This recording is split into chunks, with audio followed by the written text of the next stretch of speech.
আসসালামু আলাইকুম। সবাইকে স্বাগতম আমার নতুন আরও একটি রেসিপি দেখার জন্য।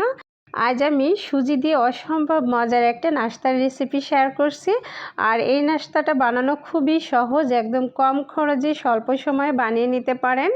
আর এই নাস্তাটা তৈরি করার জন্য আমি প্রথমত এখানে একটা ডিম নিয়েছি, তারপর আমি নিচ্ছি 1/3 কাপ পরিমাণ চিনি, আর এখানে আমি নিব 1 চিমটি পরিমাণ লবণ। ডিম, চিনি, লবণটা আমি এই যে খুব ভালোভাবে এভাবে মিশিয়ে নিচ্ছি।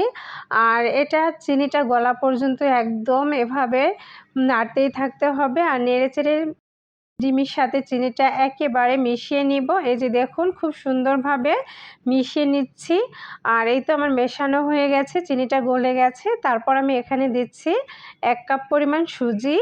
তারপর আমি দিচ্ছি এখানে সামান্য পরিমাণ এলাচের গুঁড়া, আর এলাচের গুঁড়া দিলে ফ্লেভারটা ভালো আসবে, ডিমের গন্ধটাও থাকবে না।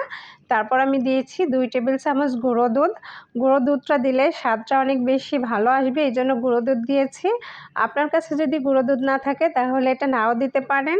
আর এই তো আমি দেখুন খুব ভালোভাবে এটা মাখিয়ে নিচ্ছি, আর এটা খুব সুন্দরভাবে কিছুক্ষণ ধরে মাখিয়ে নিলাম। তারপর আমি এখন এটা রেস্টে রেখে দেব। রেস্টে রেখে দিলে সুজিটা ফুলে উঠবে আর সুন্দরভাবে সেট হয়ে যাবে। তার জন্য আমি 15 মিনিট রেস্টে রেখে দিলাম। এই যে 15 মিনিট পর আবার আমি সুজিটা আবারও কিছুক্ষণ এভাবে মথে নিচ্ছি। আর এভাবে মথে নিলে খুব সুন্দরভাবে স্মুথ একটা ডো তৈরি হয়ে যাবে। আর এটা কিন্তু খুব বেশি শক্ত হবে না, কিছুটা নরম থাকবে। আর তার জন্য আমি এই যে এখন এখানে একটা চামচ নিয়েছি, আর ছোট একটা গোল চামচ দিয়ে আমি এখন পিঠাগুলো তৈরি করছি। আর চামচ নিয়েছি এই জন্য যে পিঠাগুলো যেন একই আকারের হয়, একই সাইজের হয়। তারপর আমি হাতে কিছুটা ঘি মাখিয়ে নিয়েছিলাম, আর এভাবে আমি সবগুলো পিঠা তৈরি করে নিব। এভাবে গোল গোল করে পিঠাগুলো তৈরি করে নিতে হবে। আর এই পিঠাটা বানানো কিন্তু খুবই সহজ, একদম কম খরচে ঝটপট বানিয়ে নিয়ে যায়। বাচ্চার টিফিনের জন্য একদমই সুন্দর একটা নাস্তা, এটা খুবই দ্রুত বানানো যায়।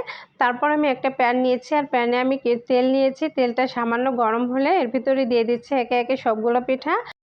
অতিরিক্ত গরম করে তেলের ভিতরে পিঠাগুলো দিবেন না, হালকা গরম হলে তারপর পিঠাগুলো দিবেন। আর এখন কিছুটা সময় নিয়ে আমি মিডিয়াম টু লো আছে পিঠাগুলো ভেজে নিচ্ছি। আর পিঠাগুলো এভাবে বারবার উল্টে পাল্টে দিতে হবে যেন দুই সাইডটায় কালারটা ঠিক আসে। আর আমি উল্টে পাল্টে সবগুলো পিঠা এভাবে সময় নিয়ে ভেজে নিচ্ছি। 4 থেকে 5 মিনিট সময় লাগবে এই পিঠাটা ভাজতে। আর এই যে দেখুন অনেক সুন্দর একটা কালার এসে গেছে, একদম গোল্ডেন কালার এসে গেছে। আর এখন আমি পিঠাগুলো তুলে নিচ্ছি।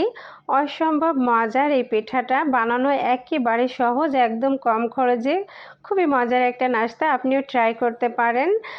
এটা কিন্তু ছোট বড় সকলে অনেক বেশি পছন্দ করবে। বাচ্চার টিফিনের জন্য কিন্তু এটা আগের দিন বানিয়ে রাখতে পারেন, বাচ্চারাও অনেক বেশি পছন্দ করবে। নিশ্চয়ই আমার রেসিপিটা ভালো লেগেছে। ভালো লাগলে আমার পেজটি ফলো দিয়ে লাইক কমেন্ট শেয়ার করবেন। সবাই ভালো থাকবেন, সুস্থ থাকবেন। আজকের মতো এখানেই বিদায় নিচ্ছি। আল্লাহ হাফেজ।